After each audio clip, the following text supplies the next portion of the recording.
नमस्कार दोस्तों, स्वागत है आपका आपके चैनल आईटी सक्सेस एजुकेशन पर। मैं आज आपके लिए लेके आया हूँ बहुत ही बड़ी भर्ती जो इंडियन रेलवे ने निकाल दी है।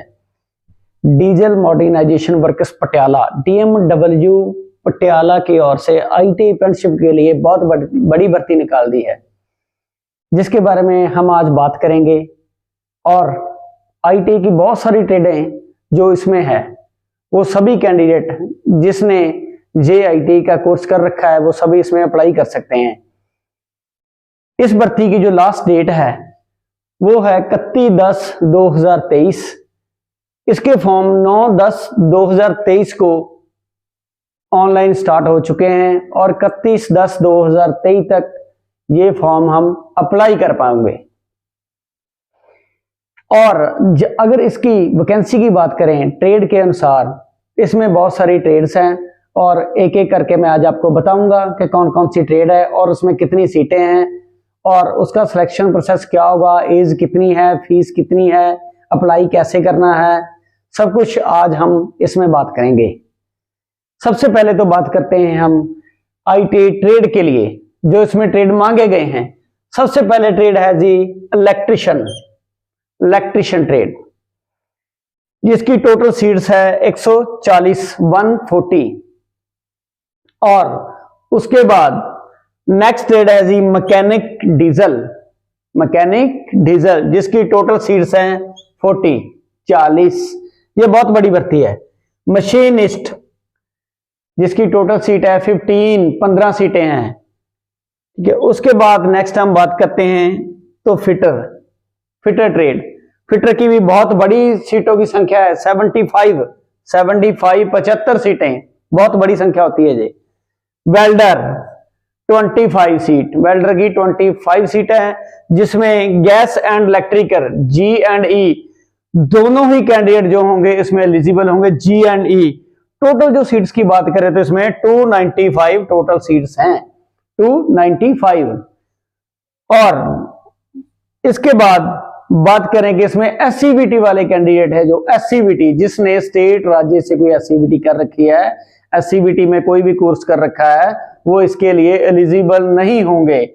ओनली सिर्फ तो सिर्फ इसमें जिसने NCVT से NTC सर्टिफिकेट ले रखा है, NCVT national council for vocational training से जिसने सर्टिफिकेट ले रखा है, जिसने ITI NCVT से कर रखी है, वो ही सिर्फ इसमें एलिजिबल होंगे अप्लाई करने के लिए। SCVT वाले इसमें एलिजिबल नहीं होंगे।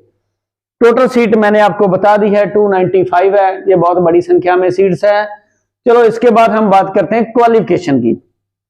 क्वालिफिकेशन की बात करें तो हम इसमें कम से कम 10th की हो, जिसमें से 50% नंबर लिए हो कैंडिडेट ने, वो ही इसमें अप्लाई कर पाएंगे।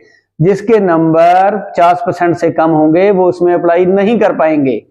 49.99 भी होंगे वो भी इसमें अप्लाई नहीं कर पाएगा। कम से कम 50% चाहिए अप्लाई करने के लिए, 50%। और उसके बाद है रिलेटेड ट्रेड में ITI की हो। रिलेटेड ट्रेड जैसे कि हम बात की थी हमने भी, इलेक्ट्रिशियन ट्रेड है, इसमें मैकेनिक डीजल है, मशीनिस्ट है, फिटर है, वेल्डर है। अगर इलेक्ट्रिशियन वाले ने जिसने इलेक्ट्रिशियन की ITI कर रखी है वो इलेक्ट्रिशियन में के लिए एलिजिबल होगा। मैकेनिक डीजल वाले ने मैकेनिक डीजल की ITI चाहिए, फिटर में फिटर की ITI चाहिए, वेल्डर में वेल्डर की ITI चाहिए। सभी जो रिलेटेड ट्रेड है उसमें ITI की कर रखी होनी चाहिए उसने सब। और 50% नंबर 10th में और रिलेटेड ट्रेड ITI कर रखी हो। वेल्डर के लिए वेल्डर ट्रेड की हम बात करते हैं तो वेल्डर में 8वीं क्लास 8 लेवल का सर्टिफिकेट उसके पास हो और वेल्डर ट्रेड में ITI कर रखी हो। वेल्डर के लिए सिर्फ 8 लेवल चाहिए, जिसने 8वीं कर रखी है, 8वीं क्लास पास हो और वेल्डर ट्रेड में ITI कर रखी हो, वो इसमें एलिजिबल होंगे। उसको 10वीं की 10th क्लास की जरूरत नहीं है वेल्डर वालों को, ओनली 8वीं बेस पे मेरिट उसकी बनाई जाएगी। उसके बाद बात करते हैं हम एज की। अगर एज की बात करें तो एज भी ठीक है, अच्छा है एज। 31/10/2023 को 31/10/2023 को जनरल कैटेगरी की जो एज है वो 15 ईयर से 24 ईयर चाहिए। कम से कम 15 साल और ज्यादा से ज्यादा 24 ईयर 24 साल एज चाहिए उसको, सिर्फ जनरल कैटेगरी के कैंडिडेट्स के लिए। उसके बाद हम बात करेंगे एससी और एसटी कैटेगरी के लिए। एससी और एसटी कैटेगरी वालों के लिए कम से कम 15 और 5 ईयर्स उसको इसमें छूट दे रखी है, 29 ईयर एज चाहिए। कम से कम 15 ईयर और ज्यादा से ज्यादा 29 ईयर एससी और एसटी वालों के लिए ओनली। उसके बाद है बीसी और ओबीसी। ओबीसी और बीसी के लिए भी वही है, कम से कम 15 और ज्यादा से ज्यादा 27 ईयर एज चाहिए। कम से कम 15 और ज्यादा से ज्यादा 27 ईयर एज है उसके लिए। बीसी, ओबीसी, एसटी और एससी के लिए वही कैंडिडेट को एज में रिलैक्सेशन मिलेगा जिसके पास वैलिड कास्ट सर्टिफिकेट होगा। अगर जिसके पास वैलिड कास्ट सर्टिफिकेट नहीं होगा उसको एज की रिलैक्सेशन नहीं मिलेगी।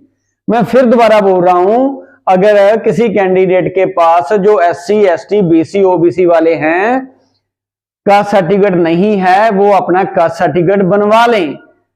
अगर उनके पास कास्ट सर्टिफिकेट नहीं हुआ तो उनको एज में रिलैक्सेशन नहीं मिलेगी, एज में रिलैक्सेशन नहीं मिलेगी। इसके लिए वो अगर कास्ट सर्टिफिकेट नहीं है तो वो जनरल में काउंट होंगे। जनरल के लिए फीस सिर्फ 24 ईयर है, सिर्फ तो सिर्फ 24 ईयर है। जो उसको 5 ईयर 3 ईयर की छूट है वो नहीं मिलेगी। क्लियर। उसके बाद है हम बात करेंगे कि जो ये अप्रेंटिसशिप होगी, ये ट्रेनिंग होगी, इसके दौरान हमें पैसा कितना मिलेगा, स्टाइफंड कितना मिलेगा, हम उसके बारे में बात करेंगे। सबसे पहले तो मैं आपको क्लियर कर देता हूं, जो 1 साल की ट्रेड होती है, 1 साल का कोर्स होता है, उसकी अप्रेंटिसशिप का जो टाइम पीरियड होता है वो 2 साल होता है। और जो 2 साल की ट्रेड्स हैं, 2 साल के कोर्सेज हैं, उसके अप्रेंटिसशिप ट्रेनिंग का जो टाइम पीरियड होता है वो 1 साल होता है। टोटल 3 साल के लिए होता है। हम बात करते हैं फर्स्ट ईयर।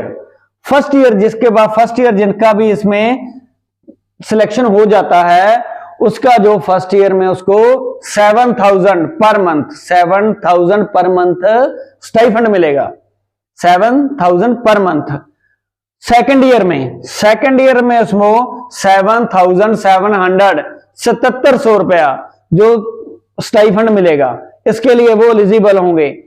थर्ड ईयर में 2 साल के बाद जब वो थर्ड ईयर में जाएंगे उसके बाद 8,050 रुपीज उसको स्टाइफंड मिलेगा। नेक्स्ट बात करते हैं हम सिलेक्शन की। इसकी सिलेक्शन होगी कैसे, हमें पता होना चाहिए कि सिलेक्शन जो है, सिलेक्शन प्रोसेस इसमें क्या है, सिलेक्शन होती कैसे है, कैसे होगी। इसमें जो इंडियन रेलवे ने इसका क्राइटेरिया रखा है सिलेक्शन के लिए वो रखा है मेरिट बेस। जो मेरिट बेस में इसमें आ गया, इसका कोई एग्जाम नहीं होगा, विदाउट एग्जाम। बहुत ही अच्छा मौका है, विदाउट एग्जाम इसमें सिलेक्शन होगी। वो है सिर्फ तो सिर्फ मेरिट बेस में, इसमें मेरिट बेस में सिलेक्शन होगी। सिलेक्शन में मेरिट में कौन कौन से नंबर इसमें काउंट होंगे वो भी मैं आपको बता रहा हूं। सबसे पहले तो 10वीं के मैंने बोला है 10th क्लास के लिए 50% जो है वो नंबर चाहिए, 50% नंबर चाहिए 10th क्लास में। जिसके 10th के 50% नंबर हैं वो उसमें चाहिए। और मेरिट में क्या है, 10th क्लास में किसी के भी कितने भी नंबर आए हों, मान लीजिए किसी के 80% नंबर आ रखे हैं तो 10th में उसके 50% नंबर काउंट होंगे मेरिट में, 50% 10th के नंबर काउंट होंगे और आईटी के भी 50% काउंट होंगे। मान लीजिए किसी के 10th में 80% नंबर है, 40% 10th के काउंट होंगे और आईटी में भी 80% है तो 40% आईटी में काउंट होंगे और दोनों को मिला के जो 80% हो गए, इस हिसाब से आपकी मेरिट बनेगी। जो भी इसमें मेरिट में आ जाएगा और उसकी सिलेक्शन हो जाएगी। उसके बाद सिलेक्शन के बाद आपका मेडिकल होगा। ओनली मेडिकल करवा के, सिर्फ मेडिकल करवाने के बाद आपने सबमिट करवाना है और आपकी सिलेक्शन वहां पे हो जाएगी। ये बहुत ही अच्छी अपॉर्चुनिटी है ताकि आपको अच्छी तरीके से जॉब मिल सके। और इसके बाद बात करेंगे हम फीस की। फीस कितनी है, कैंडिडेट को पता होना चाहिए सबके फीस कितनी है। जो जनरल कैटेगरी के कैंडिडेट हैं, जनरल के, उसके लिए 100 रुपीज, 100 रुपए फीस है जो आपने ऑनलाइन ही भरनी है। फॉर्म भरते वक्त ऑनलाइन आपने फीस सबमिट करवानी है। और एससी और एसटी वाले कैंडिडेट है उसके लिए नो फीस। एससी एसटी के लिए कोई फीस नहीं है, उसको किसी तरह की फीस देने की जरूरत नहीं है। सिर्फ जनरल वाले जो लोग होंगे, जनरल वाले कैंडिडेट होंगे, उसकी ही 100 रुपए फीस लगेगी। एससी और एसटी के लिए कोई फीस नहीं है। और एक सबसे ही इंपॉर्टेंट बात जो सभी कैंडिडेट ने करना है अप्लाई करने से पहले, अप्लाई होगा कैसे? सबसे पहले एक गवर्नमेंट ऑफ इंडिया ने अप्रेंटिसशिप पोर्टल लॉन्च किया हुआ है, उस पे रजिस्टर्ड करना है अपने आप को सभी ने।